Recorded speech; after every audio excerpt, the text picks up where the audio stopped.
এনবিআরের কেন্দ্রীয় গোয়েন্দা সেল বলছে, শেখ পরিবারের প্রশ্রয়ে বেপরোয়া ছিল পাচারকারীরা। 200 ব্যক্তি ও তাদের পরিবারকে নিয়ে চালানো অনুসন্ধানে উঠে আসে এইসব তথ্য। শেখ হাসিনাকে সামনে রেখে শেখ রেহানা ও পুরো পরিবারের সদস্যরা জড়িত ছিলেন পাচারে। অনেকে আবার আত্মীয় স্বজনের নাম ভাঙিয়েও অনিয়ম দুর্নীতির বলয় তৈরি করেছেন গত 15 বছরে। পাচার করেছেন কোটি কোটি টাকা।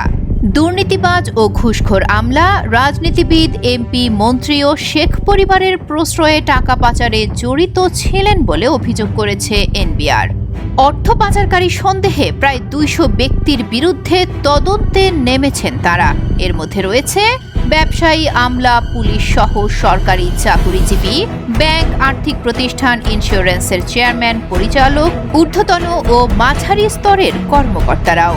প্রায় 15টি দেশ থেকে পাচার হওয়া অর্থ ফেরত আনতে উদ্যোগ নিয়েছে সরকার।